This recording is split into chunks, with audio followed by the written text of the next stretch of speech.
Sie hören Sport und Musik. Das Spiel ist aus! Deutschland ist Weltmeister! Mario Götze! Mario Götze! Tonight, whether you call it football, or soccer, a German American and a German in America dare to call it foosball. German foosball from an American point of view. Let's add some buns to that hamburger and join them for the Schnitzel Boys Deutschland Hour. Jawohl! I'm doing the German Hour in Germany one last time before God knows when. Who knows when I'll come back to the motherland. I'm having a great time drinking beer, eating schnitzel. I am. Oh, he's got pants on. Thank God. On. Oh, I'm well dressed. I'm dressed for the airport. What was this? Are you breakdancing? Is that what was what happened just now? I'm just trying to get in a better ideal position here. I get my face. We just saw you swing your body in ways that we have not seen you move on this show. I'm a very flexible person, dude. I don't know if you know that about me. You can touch your toes with your knees straight. Yeah. Oh yeah. I've always. Well, let's see it then. I mean, how do I do that? I can't do that right now. Well, see it in frame. What are you lying? You just stand up and do it. I'm on the bed. I'm on a bed right now. But I have pants on. I do have pants on. I saw. Yeah, that's good. All right, fine. This is going to be really great for the podcast audience. They're going to really love this segment. I will demonstrate. Okay, so we have Stefan fully clothed in a nice shirt. He's got pants on. He is now positioning himself in full view of the camera, top to bottom. I would think we would prefer a side view probably because of the knee thing. You know, it's better. We have a better sense of. You mean like? No, you turn to the side while doing it. Oh, yeah. Like this. Okay, yeah, there you go. And so now he's bending down. We can't see his toes. It looks like he's just about there. I touched him, baby. Very nice. Well done. Thank you. All right. Much. I have always been a flexi guy. But anyway, I'm in Germany, the old country, the motherland, and I went to a Bundesliga 2 game over the weekend. I went to my soccer bar, watched the games. I've got the kicker. I'm in Germany world right now, and on Sunday, I got to be part of the live studio audience on Doppelpass, which is one of Germany's big soccer review shows. We've played Doppelpass clips before. We played a clip where a guy crashed the set and then squirted water on the guy's wanting face. To speak about Grand Theft Auto and was muscled away. And I learned firsthand how easy that is. This is the first time, Seb, as we see you, by the way, on Mainz, on Doppelpass, the Mainz sporting director came on and answered some questions. Because they fired Bo Svensson. Well, he decided to leave. To leave, we were told, but I mean... I think he was invited to leave. He had a very, very emotional message to the fans. I don't know if you saw the clip of him saying goodbye to his fans. He broke up and he cried in the middle of the message. It meant a lot to him. And Jan Siewald, the U20s coach, took over, and they beat RB Leipzig 2-0 over the weekend. Yeah, they got talk about a bounce. They got their first win. Yeah. You know who else got their first win? Was it Bochum's first win? Yeah. Oh, I didn't. You beat Darmstadt on the road, but you still beat Darmstadt. Listen, this is the one thing you could say about us, in this very sort of bleak looking beginning of the season. The one thing we kind of did have in the back of our head is that our schedule was kind of front loaded in terms of the heavy hitters. We had a bunch of, we got creamed by, Stuttgart even seems to be pretty good. They weren't early. Then we already played Dortmund, Leipzig, Bayern. So this is the softer part of the schedule, so we need to take advantage. So this was one of them, and we're playing Köln next, so this is a time where we gotta find some points, and we did. That's good. Yeah, it's excellent. Mainz find points, you find points, and Köln is struggling a little bit, so this should be a beatable team. Köln now in last place. Sorry to say, Hans Wolf. Mainz is because of their winning over Leipzig. I did not watch that game, but that is sort of surprising that they would just beat them like that. Yeah, scores to the half, nothing by the end. Yeah, we'll see. And then, but the sport director was very, very on Doppelpass. Was very, very.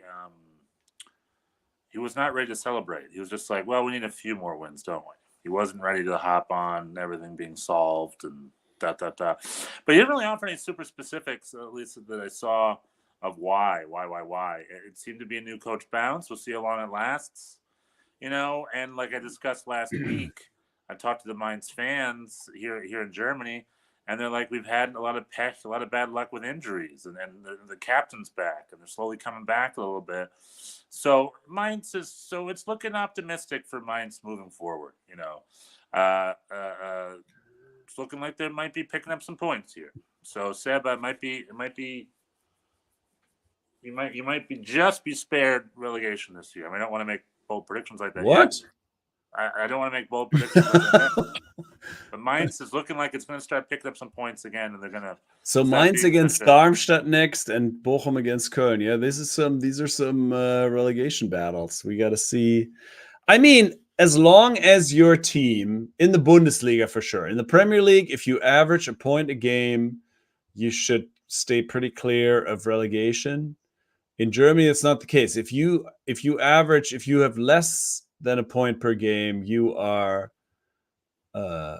in relegation danger. And right now we have 1, 2, 3, 4, 5 teams averaging less than a point a game, and so they're all in danger. And Mainz is one of them, and Darmstadt is one of them. Bochum, Union Berlin lost again. Yep. At home to Frankfurt, 3-0. Yep. I mean, they just really are in a bad way. Yeah, but the thing with Union Berlin is I think the fans have an understanding of what's going on, and they're still all about Urs Fischer. It's not Urs Fischer's fault. The fans will not blame Urs Fischer. So Urs Fischer is still the coach, and I understand that. I think with Union Berlin, it's a simple case of way too many new faces showed up, and the gelling's not working, and they just need time. But it's like they're losing every game. Yeah, 11 games now, I think, or maybe even 12 now at this point. That is bad. That is bad. That's not just new faces. I mean, they have enough quality to win a game here and there. No, like it's not like. Talk to them. They don't seem to mind. So if they're having a good time, then I'm not gonna think. You know what the big news in Germany is this week, Bjorn? The one topic. We're gonna talk about one topic. The big topic. It's Thomas Tuchel versus Lothar Matthäus. Oh, right. That was also, I saw that too. Yeah. Yeah. Well, the big game with a big game this weekend. I thought Classica, right? Well, but it never lives up to the hype. Ever, like ridiculously ever. Well, like, I mean, we have to back up. We have to back up here a second and set the stage by the cup, the big cup exit where Bayern got knocked out by third division Saarbrücken in a stoppage time winner. Eric Winaldo's old stomping grounds. Yeah. Yeah. Seba S with a hot take. S wants to fire Tuchel too. Everybody, what is it? No one likes Tuchel. It's a little bit of a little bit. I don't know. It's just, I don't know. But we'll talk. So you don't like Tuchel? Let's talk Bayern Munich. I like Tuchel fine. I'm okay with Tuchel. If he lives up to his promise, I'm okay with Tuchel. But definitely with the Saarbrücken results, and not only that, but Sky was really going after him, which we'll talk about in a second. Yeah, and then the Bayern Munich week was this: 8-0 versus Darmstadt at home. I was there for that. Harry Kane hat trick, or Dreierpack. He got 2 Dreierpacks, right? I'm wrong. Well, anyway, Harry Kane got a halfway line. Then there was a Saarbrücken result. It was a very stoopy. It was also a national television here. It was on ARD. So I really watched the big game. And it was a sloppy game. Bayern Munich had the ball, but they weren't making anything happen. And Saarbrücken held tight and scored a winner at the end. And Saarbrücken had a game of their lives moment. I mean, games like this, movies are made of. And then they had their big classic on Saturday. And Dortmund had to pay. Dortmund had to pay for this mishap. Yeah, and that goes back to, and it was a 4-0 game for Bayern Munich. They're just like, we're Bayern Munich. And Thomas Tuchel really had a chip on his shoulder. Well, he heard something the way it was, the way that I understand it is that he heard something on his, as he was, I guess he was listening on his headpiece to the experts, Didi Hamann and Lothar Matthäus, talking about Bayern right before he was being interviewed. He was supposed to be interviewed. And he heard something about, and they said something about how they were bad in phases and the team was struggling and the coach was disconnected. And so he was very, I guess he heard that just coming in, and he was very short with the reporter. And the reporter asked him why he was so grumpy. And he said, "Oh, he doesn't want to take time away from the experts who are so good at analyzing the situation." And so he's really going after them. Like, so he was, and then that's classic Tuchel. Tuchel.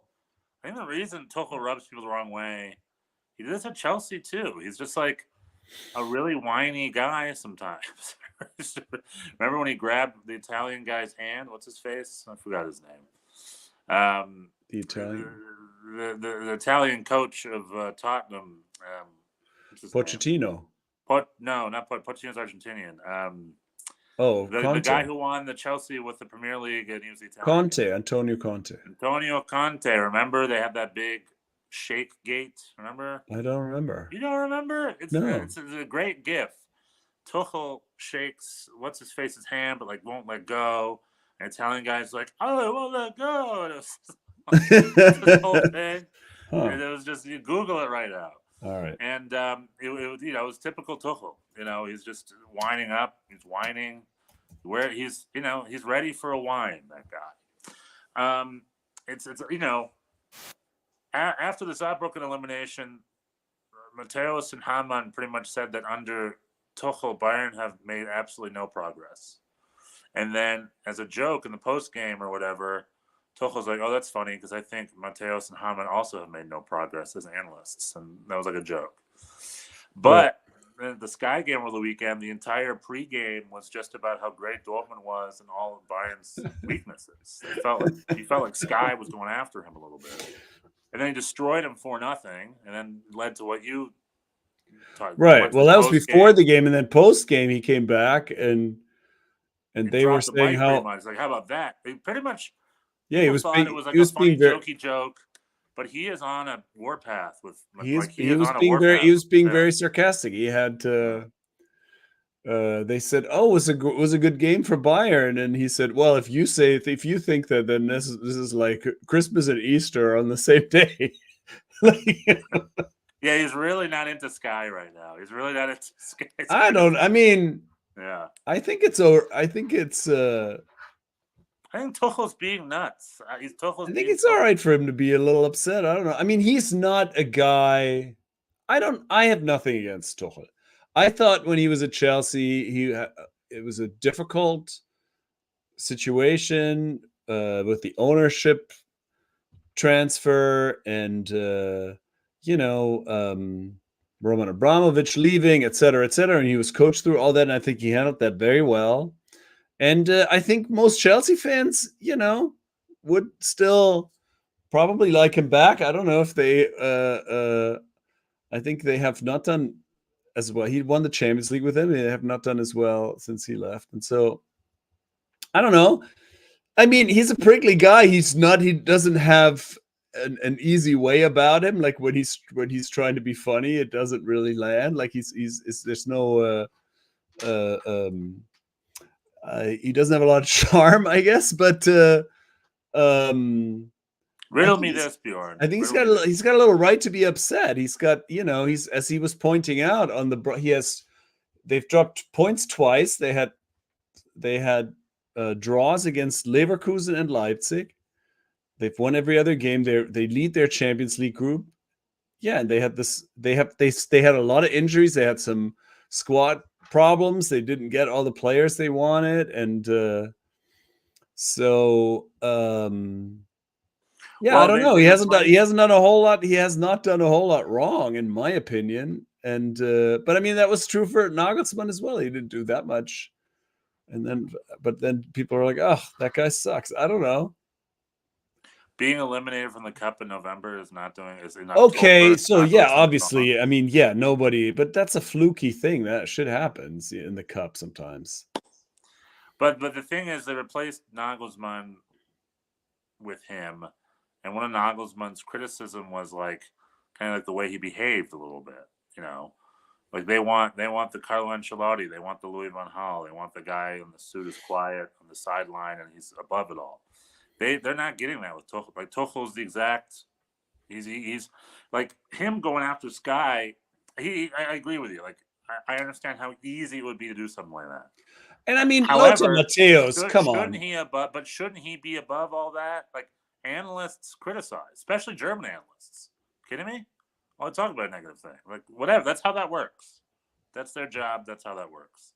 You as a head coach, you can challenge them, but don't act like a child here. Don't just your job is it's water off a duck's back for you. Be like, oh, whatever. What are you gonna do anyway? If I'm Bayern München, I would want to pay for a coach who doesn't get so riled up with a little bit of criticism so easily. You know what I mean? That could be detrimental to the locker room. How do the players feel about their coach going after Sky for a full week? You know what I mean? When Oliver Glasner went nuts, you thought that was a show of passion and he was defending his team. I don't know. I think it's a little bit of a different scenario because he was about to be fired. I think he was just expressing the fact that he was being fired for being himself. And that's why he was very emotional in that time. And I was all about him being emotional because I think he had the rights to feel what he felt. Tuchel being criticized going after Sky like a baby. I think Tuchel does too. I mean, I don't know. Lothar Matthäus, like, what has he done since he retired as a player? Like, even while he was not retired, he has done. And these guys are like these. Yeah, I mean, and these guys like and hold this team obviously to these impossible standards. Lothar Matthäus famously abandoned his team in Brazil. Yeah, like it's like what is he? Who has? And obviously this is all like sort of clickbaity, and they always have to. Yeah, and it's their job and whatever.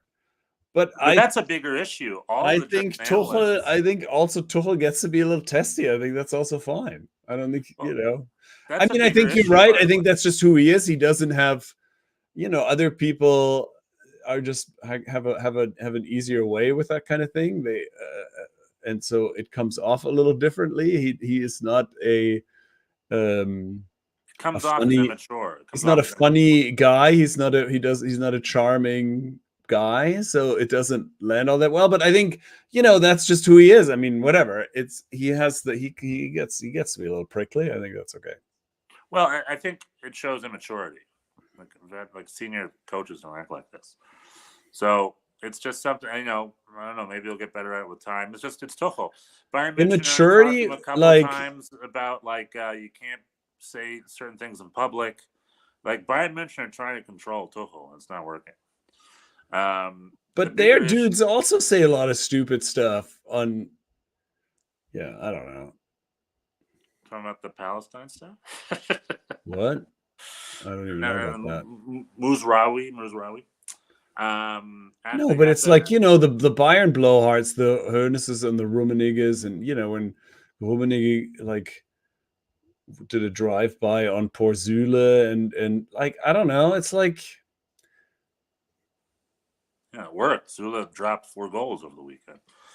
But it's just well, it is what it is. It's interesting. If they keep winning, if they're still winning 4-0, and Harry Kane's breaking records and scoring hat tricks, if they win the Champions League this year, then Tuchel can act exactly however he wants to act.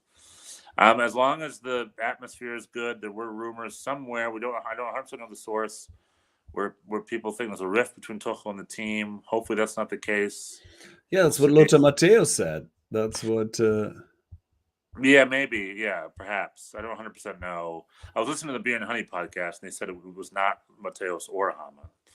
That came from somewhere else. Okay. But he sounded like Tuchel sounded like he was quoting Lothar Matthäus when he was like, it's surprising we did so well today with the coach being so disconnected from the team. But yeah, but that's also the bigger thing about German media. Like all the analysts, for instance, I was a Doppelpass again. Jürgen Kohler, Stefan Effenberg, those are the analysts. The Sky analyst, Dietmar Hamann, Lothar Matthäus. And then the ARD analyst is Bastian Schweinsteiger, right? What have any of these guys done in any sort of coaching capacity at all? Well, I think this is a. It seems like some players perceive this as sort of the unspoken, the way of the world kind of thing. It's like we had to deal with it when we were playing, and then when we retire, then we get to dish it out. We had to take it, and now we get to dish it out. Now it's our turn to. And I mean, I don't know. Being a coach is hard. Being coach for Bayern Munich is hard. And being an analyst is not all that hard. And so, when in doubt, I'm gonna be siding with the guy who's doing the thing, and not with all the Monday morning quarterbacks.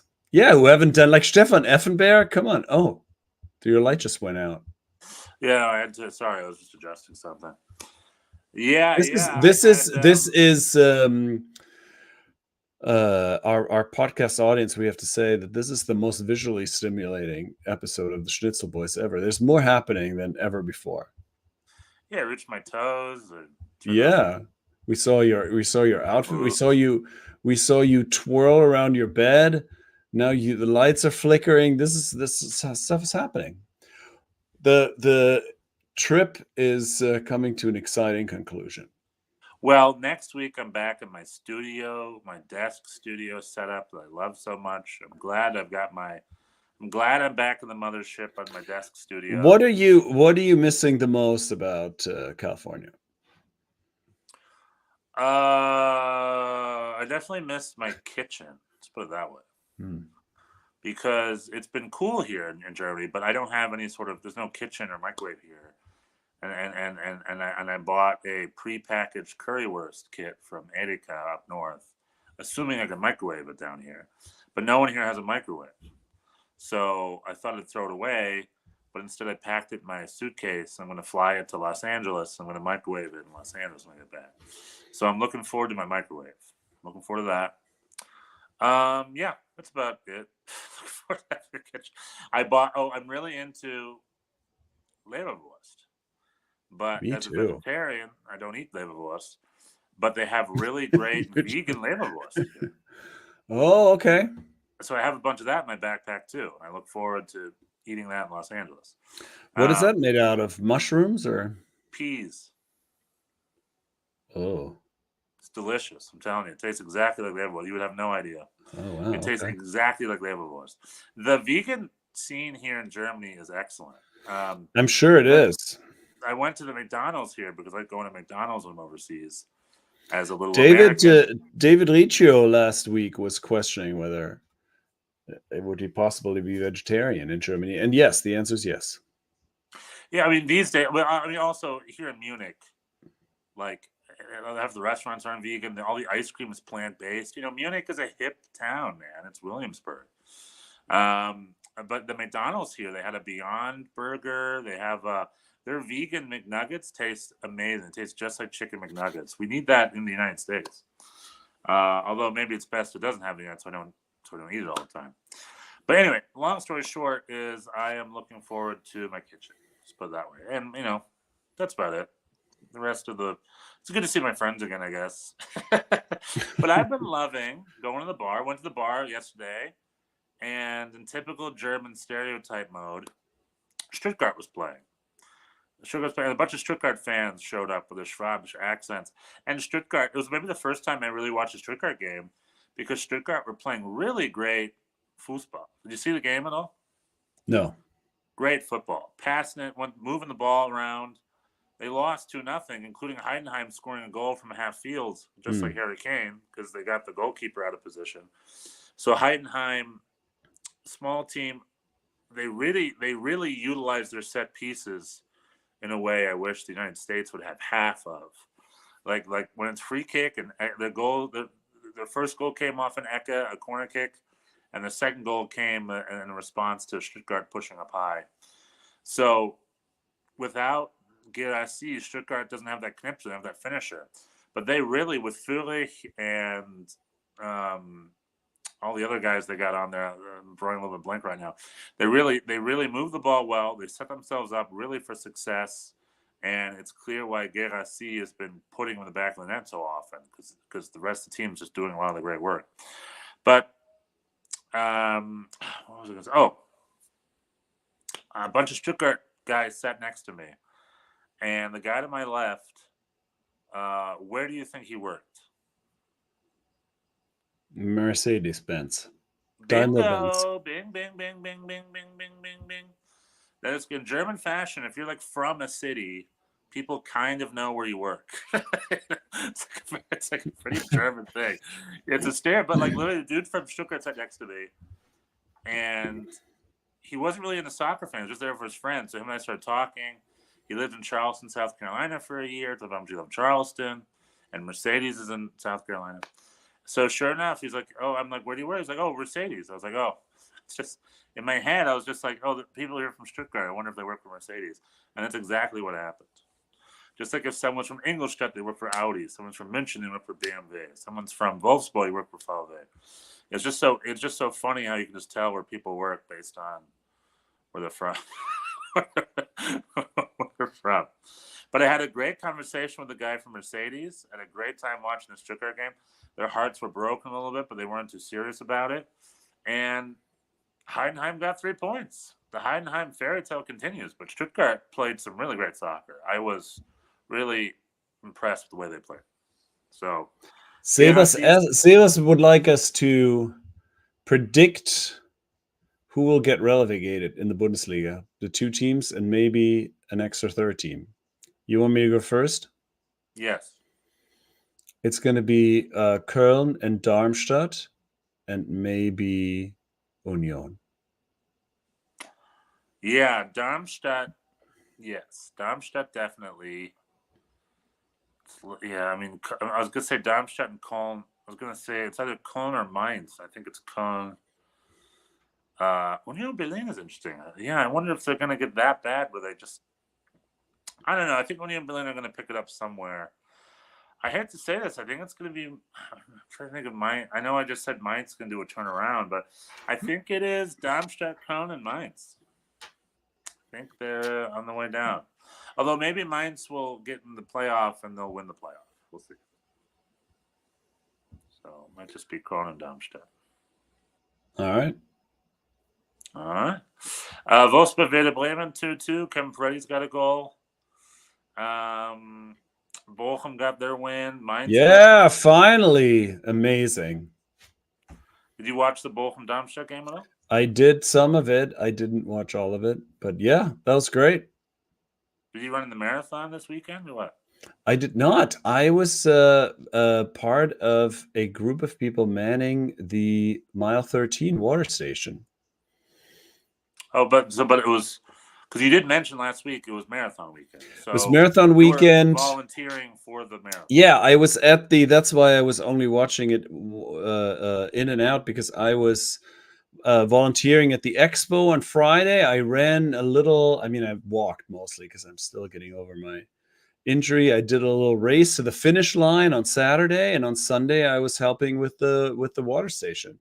Marathon weekend's it's a fun time in New York. It's such a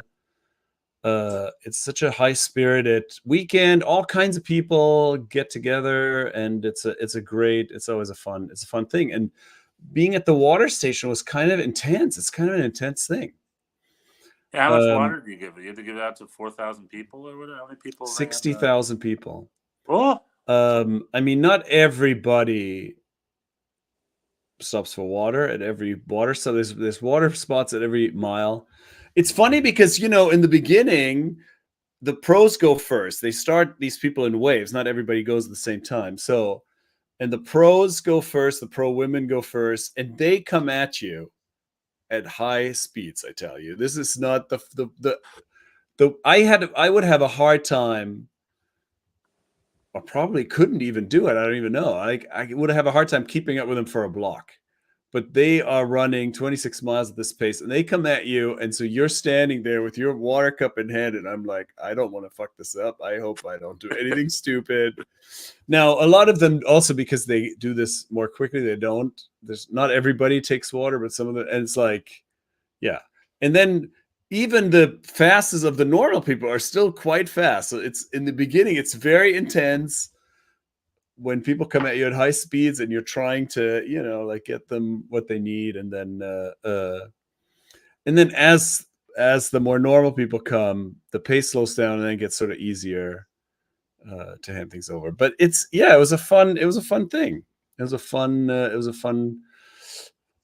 day. I lost my voice almost, although it's not as bad because I was cheering. There were a lot of Germans. The Germans, when you talk to the German marathon runners, they often have a flag or they have their name, or sometimes you just tell, like if somebody's sometimes they have an arm satchel here, like a little arm satchel. A what? Like a swastika? Is that the joke here? No. Yeah, that was the joke. No, nobody wears nobody does that. There was nobody in a Nazi. Nobody ran the marathon in Nazi uniform. Shockingly, some people have costumes, but that was not one of them. Anyway, people have their flags, and then when you speak to them in German, they're like, "Oh," they get all, they get excited and happy, and they're like, "Oh, Apfelschorle, please." I'm like, "Sorry, only regular water here." I'm just like, "Oh, no, it's not a cocktail bar. There's Gatorade and water are the two." Are the two options? Yeah, the front of the station has some Gatorade, and then there's the later part is just water. Yeah. But it was also, it was halfway, mile 13, and then we're right in front of the Pulaski Bridge. So this is the end of Brooklyn. The biggest chunk of the marathon is in Brooklyn. And that seems, when I used to live in Sunset Park, we'd run all the way. I used to live off 4th Avenue. That's relatively early in the race, yeah. And I loved it when it was all closed off. You simply just run up 4th Avenue. That was always fun. Yeah. I'd be at the bodega being like, "What's going on today?" Get my giant sandwich, and then just a bunch of people running by me. I was like, "Oh, marathon." Like, oh, that sounds like a crazy idea. Yeah, and that's still early. That's still early where everybody's still going. And mile 13, you can see a lot of people. You already know they fucked up. It's not gonna be a good time for them. There's not enough water in the world for you, but that's what you say. It's like the water. There's no amount of water can save you now. Some people. A friend of mine had not prepared much at all. He had said he had I guess he had a spot from COVID days. That's when he was ready to do it, and then he had deferred, and I think this year was finally like, use the spot or lose it forever. And so he did it, and his longest run was 6 miles, and I was like, this is going to be a dumpster fire, but he finished in under 6 hours. I mean, respect, Joe Pop. Well done. Well, it's good that you have a great weekend. I had spent a weekend on German soccer TV. I was over at Stefan Effenberg's. Yeah, tell us more about that.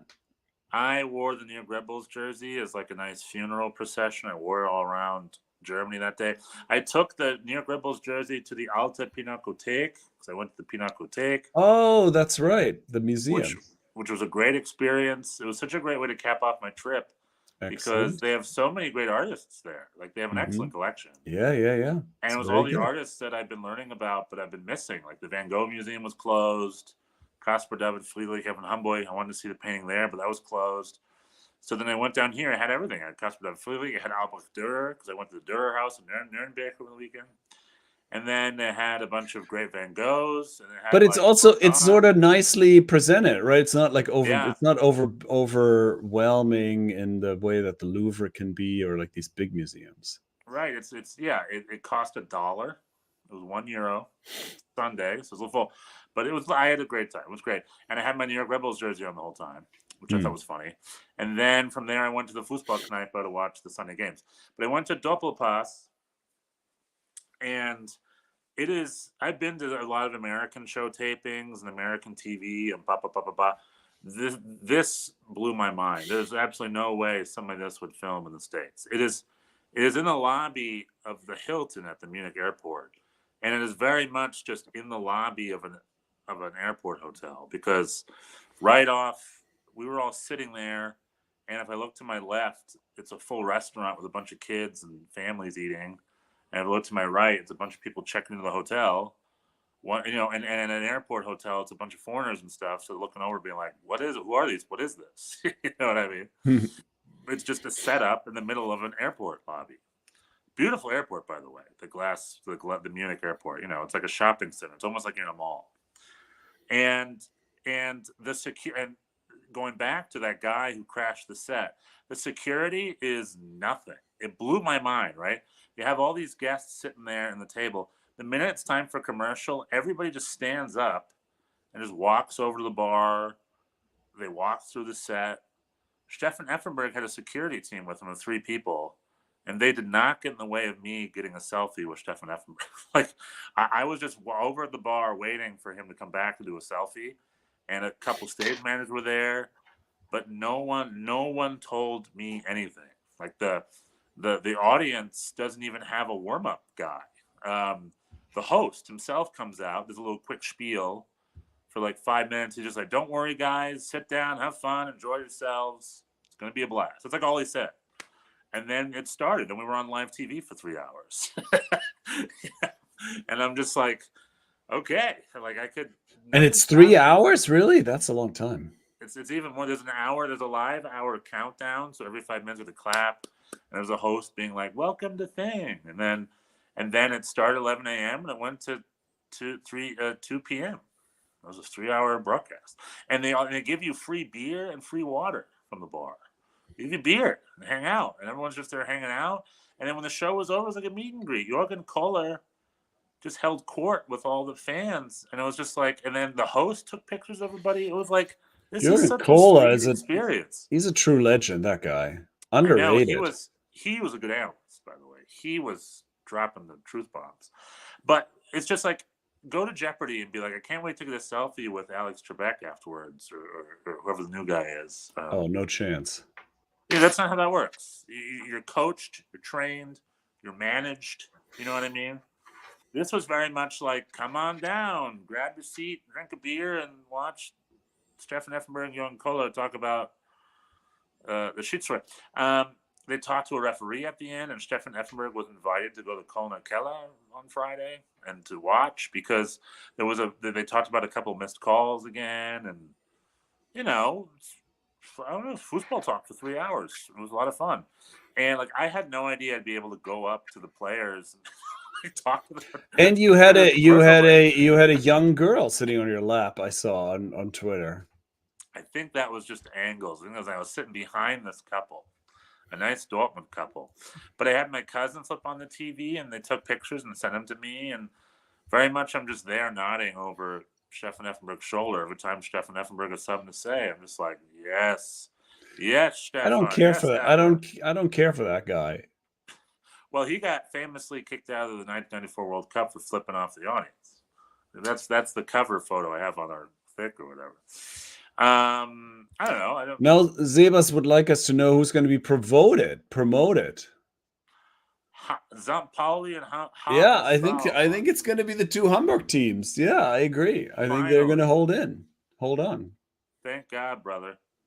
I got my eyes on VfB Lübeck this year.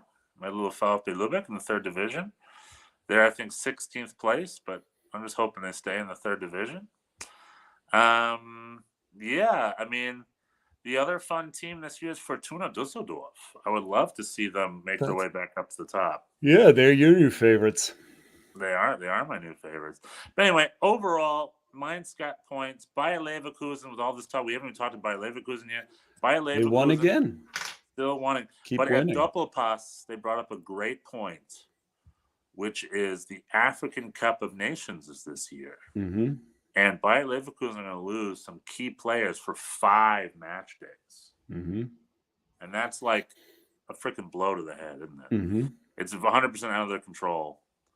And the teams that are leaning on African players are going to have a rough February because their players are. Yeah, that's that's right. That's true for the Premier League too. Mo Salah is going to go. Yeah.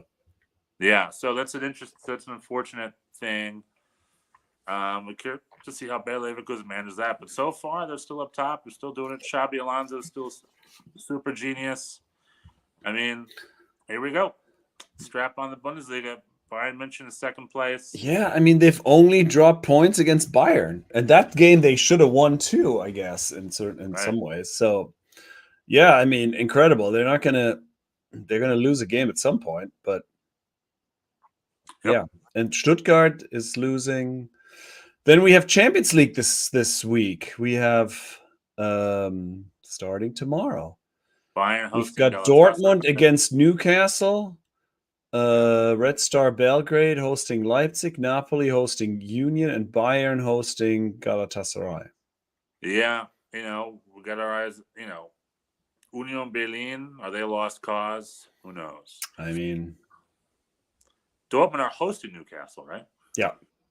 Yeah, so that'll after winning they're on the road. Yeah, I think of the 4 games, that's the one probably that I'm most interested in right now to see if they can get 3 points. That's right. PSG with Tom. What's up, Tom? PSG versus Milan. Our boy Pulisic. Hopefully, I know he had a little injury over the weekend. Yeah, that's a big one. He's healthy and back and playing. Gio Reyna, maybe he'll get some more minutes for Dortmund. Yeah, a lot of fun times ahead. Anyway, that was great. You have a plane to catch. I got a plane to catch because I'm coming back to USA, baby. Nice. And next week, I'm going to be back on my setup. But the Bundesliga is a lot of fun because Bayern München still not top of the table yet. To use that term lightly. And, will Union Berlin. Bochum won a game. The future's bright. Is Mainz future's bright? Is Köln ever going to get out of that hole? No. Next up is Köln. What they got going on over there? Is it time for maybe Stefan Baumgartner also give a little bit of it? Ooh, he may get a little hot under his hat. Perhaps on his little gold cap. We'll see. All right. Tschüss. Bye-bye.